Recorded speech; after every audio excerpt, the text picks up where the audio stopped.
اعوذ باللہ من الشیطان الرجیم بسم اللہ الرحمن الرحیم۔ السلام علیکم، شب برات مبارک۔ امام جعفر صادق فرماتے ہیں کہ امام محمد باقر علیہ السلام سے 15 شعبان کی رات کے بارے میں پوچھا گیا تو فرمایا کہ یہ رات شب قدر کے علاوہ تمام راتوں سے افضل ہے، بس اس رات تقرب الہی حاصل کرنے کی کوشش کرنا چاہیے۔ اس رات اللہ اپنے بندوں پر فضل و کرم فرماتا ہے اور ان کے گناہ معاف کر دیتا ہے۔ اللہ تعالیٰ نے اپنے ذات مقدس کی قسم کھائی ہے کہ اس رات وہ کسی سائل کو خالی ہاتھ نہیں لوٹائے گا سوائے اس کی کہ جو گناہ کے متعلق سوال کرے۔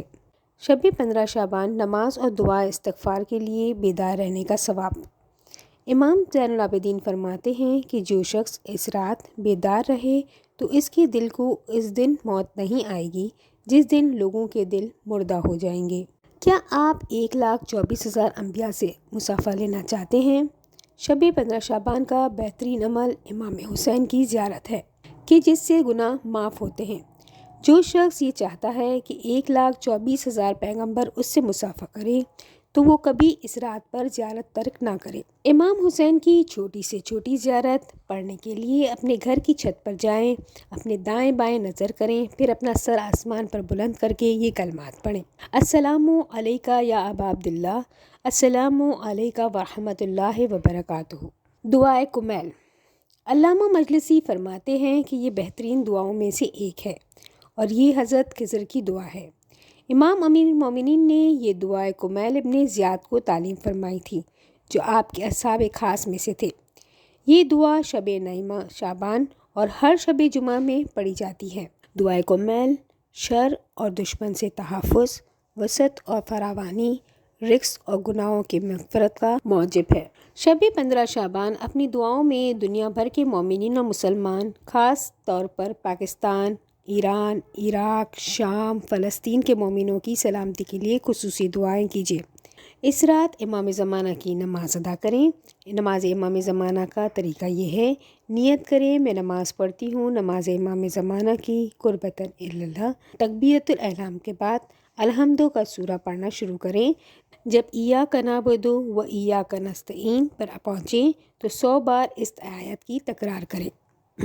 پھر سورہ الحمد کو مکمل کر کے ایک بار سورہ قل هو اللہ احد پڑھیں۔ رکوع میں جائیے اور رکوع کے جو کلمات ادا کرتے ہیں وہ 7 بار ادا کیجیے اور پھر اسی طرح جو 2 سجدے ہیں اس میں بھی 7 بار سجدے کی قرأت کریں۔ دوسری رکعت بھی اسی طرح بجا لائیے اور تشہد السلام کے بعد تسبیح فاطمۃ الزہرا ضرور بجا لائیں۔ شب 15 شعبان کا ایک بہترین عمل میں نماز جعفر تیار ہے۔ نماز جعفر تیار امام موسیٰ کاظم سے منقول ہے کہ جو شخص نماز جعفر تیار پڑھتا ہے اور اس کے گناہ ریت کے ذرات کے برابر اور دریا کے موجوں جتنے بھی ہوں تو خدا اسے معاف کر دیتا ہے۔ راوی لکھتے ہیں کہ مولا کیا یہ سب ثواب ہمارے لیے ہے؟ تو امام نے فرمایا اور کس کے لیے ہے؟ یہ ثواب تمہارے ساتھ ہی مخصوص ہے۔ رسول اللہ صلی اللہ علیہ وسلم فرماتے ہیں اگر تم ہر جمعے یا ہر مہینے یا ہر سال سے انجام دو گے تو خدا اس کے درمیان کے تمام گناہوں کو معاف کر دے گا۔ نماز جعفر تیار کا طریقہ کچھ یوں ہے کہ یہ 4 رکعت نماز ہے جو فجر کی طرح 2 رکعت کر کے پڑھی جاتی ہے۔ الحمد کے سورے کی تلاوت کے بعد رکوع میں جانے سے پہلے 15 مرتبہ تسبیحات اربع پڑھی جاتی ہے۔ 15 مرتبہ رکوع سے پہلے، 10 مرتبہ رکوع میں، 10 مرتبہ رکوع سے کھڑے ہو کر، 10 مرتبہ سجدے میں، 10 مرتبہ سجدے سے اٹھنے کے بعد، 10 مرتبہ سجدے میں، 10 مرتبہ سجدے سے اٹھنے کے بعد۔ اس طرح ہر رکعت میں 75 بار تسبیحات اربع پڑھیں گے اور 4 رکعت میں کل 300 بار پڑھیں گے۔ ایک آسان طریقہ کہ اگر ان تسبیحات پڑھنے کا وقت نہ ہو یا عدد گننا مشکل ہو تو 2 رکعت کر کے نماز فجر کی طرح نماز جعفر تیار کی نیت سے پڑھیں اور تسبیحات اربع کو نماز کے بعد 300 مرتبہ پڑھ لیں۔ چلتے پھرتے اور کام کرتے ہوئے بھی یہ تسبیحات پڑھی جا سکتی ہیں۔